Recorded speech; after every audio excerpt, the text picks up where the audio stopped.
Good morning. This is Kasturi Day. Today, again, I am going to discuss with the chapter Health and Hygiene question answer series. So I was discussing in my last video the question answers. Answer the following questions in detail. So I'll start with that. The remaining portion of it is there still left. So what are vectors? List some common diseases caused by vectors. Vectors are organisms that carry the pathogens. Okay, the pathogens, that is the disease causing germs, they are the carriers of the disease causing germs or pathogens from a source of infection to a healthy individual without getting affected themselves. Okay, for example, if the disease is malaria, the vector is female anopheles mosquito. If the disease is yellow fever, the vector is Aedes mosquito. If the disease is dengue, the vector is Aedes aegypti. If the disease is plague, the vector is rat flea. If the disease is filariasis, the vector is Culex mosquito. If the disease is amoebic dysentery, the vector is house fly. If the disease is sleeping sickness, the disease is CC fly. And if the disease is rabies, then the vector is the dogs. The dogs are the vectors whose saliva is generally the carrier of the germs. Now we come to the seventh number question. Today's second one. List 5 methods of prevention of diseases. First, food and other eatables should not be left open as there is a possibility of contamination by flies and other insects. Okay.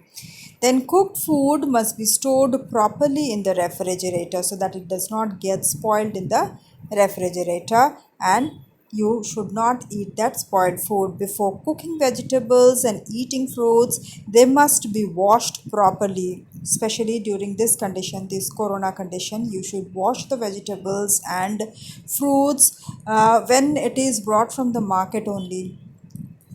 Then you should refrigerate them. Then regular consumption of balanced diet with seasonal fruits and vegetables. So you should eat balanced diet with seasonal fruits and vegetables so that your immunity system develops properly and it's strong enough to fight any kind of diseases. Then adequate amount of exercise should be done. Rest is also necessary to prevent diseases.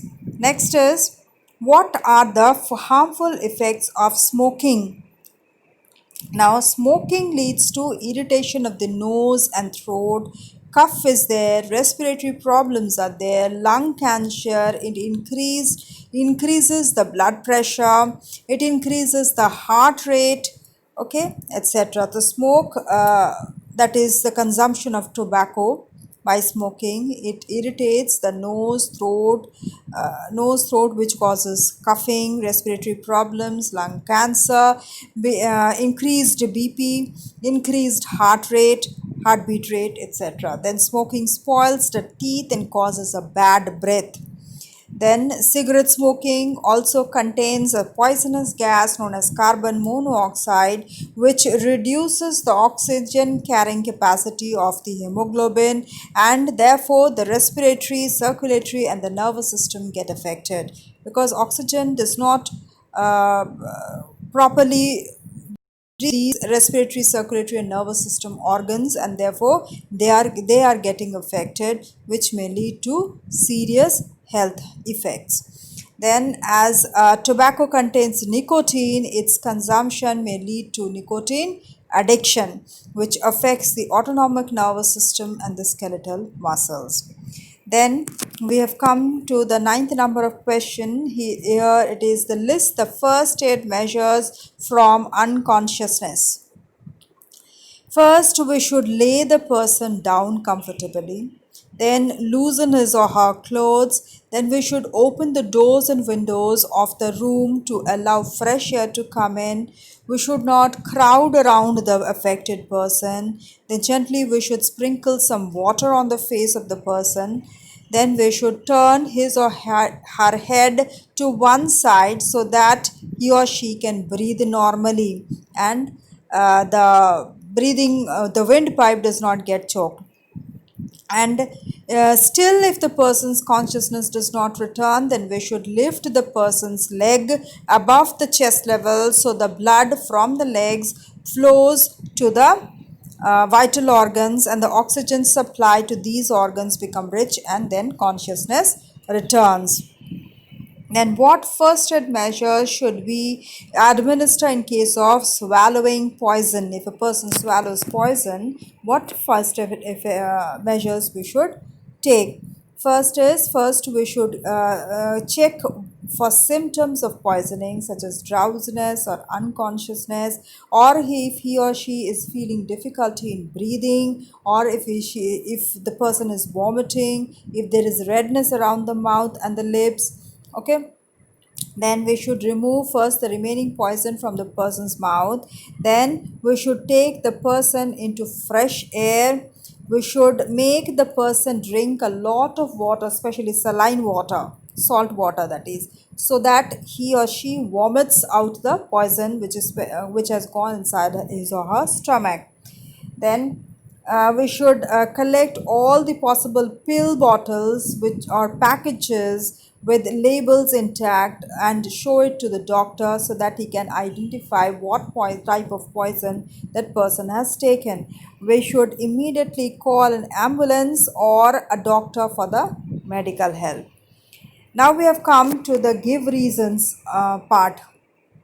Now here we should take regular bath and brush our teeth twice a day. Why should we do it? Because these practices help the person to remain hygienic, which can prevent us from getting any kind of diseases, contaminated diseases, infectious diseases. We should wash the burnt part of the body with cold water. Why should we do it? It is so that there are no blisters are formed.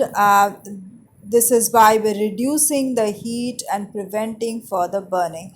Because when the upper skin burns, upper layer burns, the heat penetrates into the lower layers, and which causes much more burning, and the blisters can be formed. So to reduce that heat, we should place that burnt part under the cold water so that the heat reduces and the blisters are not formed. Now, if the clothes of a person catch fire, we should wrap the person in a thick blanket. Why? Because by doing this, we cut off the oxygen supply so that the fire does not get oxygen and it stops burning. We should dispose of the waste properly. Why? Because the wastes can be hazardous and contaminate the environment and spread diseases, and to stop that, we should dispose of the waste properly. Then we use a cloth or a sling to administer first first aid for fractures. We should use a cloth sling to administer first aid for fractures. Why? Because in order to immobilize the affected part of that body. Okay, otherwise pain will increase and the fractured part may dislocate more.